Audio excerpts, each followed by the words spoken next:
খেজাৰ সুপতি মাৰিল বাস্তৱ সদায় গধুৰ, অতীত সদায় মধুৰ। জানমণি আছে, ইউটিউবত আছে, জানমণি মোবাইলত আছে, থাকিব। মিউজিকেল শ্বৰ্ট ফিল্ম এখন আহিছিলে আধা হজাৰ পিছত আৰু এই বছৰে মই আৰু ভাইটিয়ে এটা ছিংগল ৰিলিজ কৰিছিলোঁ সুহুৰি নামৰ। মই নিজে লিখিছিলোঁ গীতৰ কথা। আৰু এই নতুন বছৰ প্ৰাক্ষণক যিটো আধা হাজাৰ গীতটিকে নতুন সংগীত সংযোজনেৰে মুকলি কৰি দিছিলোঁ আমাৰ টাইমছ মিউজিক অসমৰ যিটো আমাৰ ইউটিউব চেনেল আছে তাত। আৰু নতুন বছৰ পৰিকল্পনা আছে যথেষ্টখিনি, কিন্তু সময়ৰ লগে লগে জনাম। আৰু চেনেলে হওক বা পৰ্টেল চেনেলে হওক আমাৰ খবৰ দ্বাৰাই দিম। আৰু এতিয়া সদ্যহতে ছবিৰ নাম এনাউন্স কৰিব পৰা হোৱা নাই। আৰু যদি ৰাইজৰ আশীৰ্বাদ আৰু শুভাকাংক্ষীৰ আশীৰ্বাদ যদি থাকে অতি শীঘ্ৰে আমি এনাউন্স কৰিম নামটো। আৰু এইবাৰ এখন দুখন নহয় 3খনকৈ ছবি কাম একেলগে আৰম্ভ কৰিম। নতুন বছৰতে 3খনকৈ ছবি কাম কৰিম। প্ৰতিটো বছৰ সময় চাগে সেই সময় ভাল কিবা সময় আমাৰ সময় পাতনি মেলিছে কিজানি এনেকুৱা হ'ব পাৰে। আৰু ছবি আচলতে যি নিৰ্মাণ কৰে প্ৰত্যেকেই ভাবে নিজৰ ছবিখন ভালদৰে ৰিলিজ কৰিবলৈ বা ভালদৰে দৰ্শকে আদৰি ল'বলৈ প্ৰত্যেকেই ভাবে। কিন্তু কিছু ক্ষেত্ৰত দেখা যায় দৰ্শকে আদৰি নলয়। কিন্তু মই এটা কথাই কওঁ, অসমৰ প্ৰত্যেকখন ছবি দৰ্শকে চোৱাটো মই কামনা কৰোঁ। কিয়নো অসমীয়া ছবি এটা উদ্যোগ হয় আৰু ভাল বেয়াটো আমি আঙুলিয়াই দিবই লাগিব। যদি মোৰ ছবিখনো আজি বহুতে বন্ধু চাই বেয়াও পাইছিলে, তেখেতসকলৰ সেই কথাখিনি আশীৰ্বাদ হিচাপে লৈছোঁ যাতে সেই আহিবলগীয়া ছবিবিলাকত যাতে তেনেকুৱা এটা আমি ভুল নকৰোঁ। ঠিক তেনেকৈ বেয়াটো বেয়া বুলি ক'ব লাগিব, ভালটো ভাল বুলি ক'ব লাগিব। কাৰণ আজিকালি আমাৰ ছ'চিয়েল মিডিয়া প্লেটফৰ্ম হ'ল, ছবেই আঙুলিয়াই দিব পৰা হ'ল। গতিকে সেইটোক আমি আশীৰ্বাদ হিচাপে লোৱাটো খুব দৰকাৰী। কিন্তু অসমীয়া ছবি নেচাওঁ বা অসমীয়া ছবি বেয়াই হ'ব সেই মানসিকতাটো পৰিহাৰ কৰাটো খুব দৰকাৰী। বিয়া পতাৰ বয়সে গুচি গ'ল ন এতিয়া।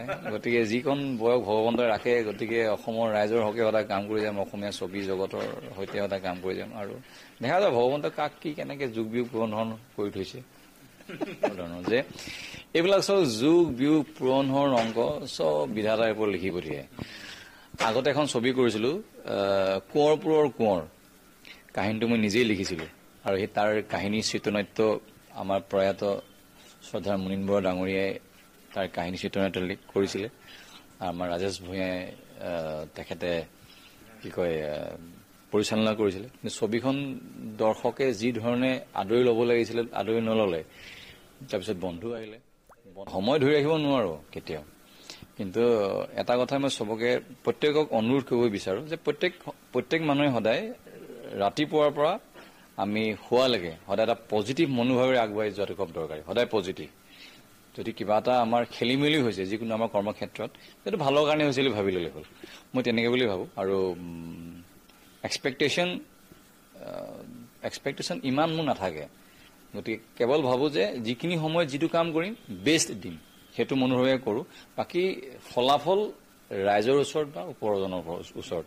গতিকে সদায় পজিটিভ হৈ থকাটো মই বিচাৰোঁ আৰু নিজেও থাকোঁ আৰু আপোনালোকেও থাকক, পজিটিভ হৈ থাকক। আৰু আহিবলগীয়া 2024 বৰ্ষটো প্ৰত্যেকৰে যাতে এটা উল্লেখনীয় বছৰ হৈ যাতে আপোনালোকক পৰিগণিত হৈ ৰওক। আৰু পজিটিভ হৈ থকা দৰকাৰ। আৰু পজিটিভ হৈ থাকিলে মানে কি হয়, আমাৰ কনফিডেন্স লেভেলো বাঢ়ি যায়। কনফিডেন্স লেভেলটো বঢ়াৰ লগে লগে আমাৰ নিগেটিভ কথাবিলাকে আমাৰ চাৰাউণ্ডিঙত ঘূৰিব নোৱাৰে। তাৰ কাৰণে ভাল, সমাজৰ কাৰণে ভাল, নিজৰ কাৰণে ভাল। বাস্তৱ সদায় গধুৰ, অতীত সদায় মধুৰ নহয়। সময়ৰ লগে লগে প্ৰতিটো বস্তু সলনি হৈছে। চিডিৰ আগতে চিনেমা হলছ আছিলে, তাৰপিছত কেছেট আহিলে, কেছেটৰ পৰা CD, DVD, পেন ড্ৰাইভ, এতিয়া আহি গ'ল মোবাইল। গতিকে প্ৰতিটো বস্তু সলনি হোৱাটো স্বাভাৱিক। আৰু সেইটো সেই গতিকে অতীতটোক সদায় অতীত হিচাপে ৰাখিব লাগে। আৰু অতীতক যদি আমি ভাবি থাকোঁ তেতিয়াহ'লে আমাৰ বৰ্তমানে কাম কৰাত ক'ৰবাত নহয় ক'ৰবাত আমি ৰৈ যাম। ভাল লাগে সেইখিনি সময়ত। আৰু বেলেগ এটা পৰিৱেশৰ সৃষ্টি হয়।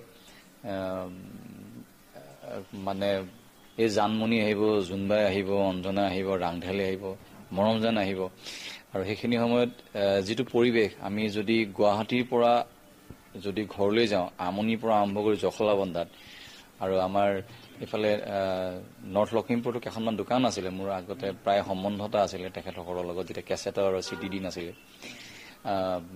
খবৰ লওঁ যে এইবাৰ কিমান চিডি গৈছে কিমান হাজাৰ চিডি গৈছে সিহঁতে কয় 20,000 30,000 40,000 একেদিনাখনেই চেল হৈছে তো বিষয়বস্তুটো হ'ল কি সেই যিখিনি সময় সেই সময়খিনি আচলতে আমাক সদায় অতীত হিচাপে ধৰি ৰখাটো দৰকাৰ আৰু